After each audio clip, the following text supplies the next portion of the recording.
Hello, everybody, and welcome to another episode of Magic, Mystery, and Medicine. Look at this amazing place where I happen to be this morning. This is an area of Victoria called Moss Rock, and it's right in our neighborhood. It's in our backyard, in fact. We are so fortunate to live in such a beautiful place where access to nature is so easy. The ocean is a step away, beautiful parks surround us. We really get to be out in nature and experiencing the healing that nature has for us, the medicine that nature has for us. A lot of the work that I do is, of course, of a healing nature, and I spend a lot of time helping people identify what their wounds are and then doing the work required to heal those wounds. And one of the things that we often look at is fear. What is it that you are most afraid of? And we do a whole lot of work looking at these core limiting beliefs that are holding up whatever your fear is.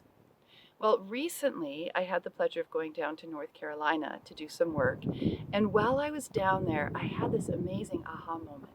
We were in retreat and we were doing an exercise looking at what each of us was afraid of.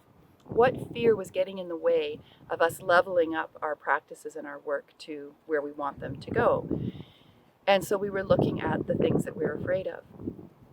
But then this amazing moment occurred where I had this aha around what more we can do once we are able to identify what it is that we are afraid of. Instead of just looking at what that is, finding its source, and perhaps being able to clear it, we can take it even further. So here's what this looks like. First of all, you identify a fear. So let's say your fear is of being alone. I'm afraid to be alone. And we do all the core limiting work around that to determine what the source of that fear is.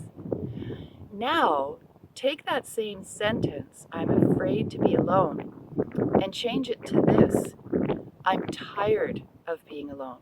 And feel the energy shift. So I'm afraid to be alone has a very different energy than I'm tired of being alone. I'm tired of being alone identifies a state of being that you no longer want to be in. But that's not enough, because just being tired of something is kind of wishy-washy. It doesn't actually get you anywhere. So the third step is this. Change the sentence from I'm afraid of being alone to I'm tired of being alone to I'm fed up with being alone. Can you feel the difference in the energy between those three sentences? And what is it that you do when you are fed up? Feel the anger that shows up with that. And this is positive anger. This is a really beautiful, motivating kind of anger where you get to a point in your life where you are done. You are done with the fear. You're done with being tired of it. You are fed up with being alone. So the fourth question is this: what are you going to do about it? Because in identifying that you're now fed up with this state of being, the next logical step is change it. Change your mind about it. Take action to make your experience of this different. What could you do if you are fed up of being alone? You could go to a dating site. You could get out more.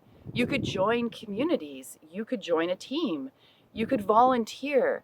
And one of the beautiful things that happens here at Moss Rock every year is that the community gets together and volunteers to help clean the rock, to get rid of garbage that people have unfortunately left up here, and pieces of glass and things like that that get in the way of enjoying this beautiful place.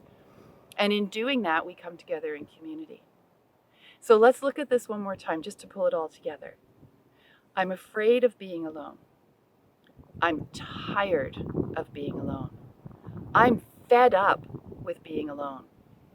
What am I going to do about it? I would love to hear your experience of working with this exercise, of taking this whole idea of healing your fear wounds into something that galvanizes you into action, and through which you see the evidence of what it is that you are able to change in your life. I wish you all the best with this exercise. Please let me know right down in the comments below. You can get in touch with me through my website at meganedge.ca. You can also email me. You can find me on Facebook. You can find me on LinkedIn. You can check us out here on YouTube. I'm really looking forward to hearing what this experience is like for you. Have an amazing and absolutely wonderful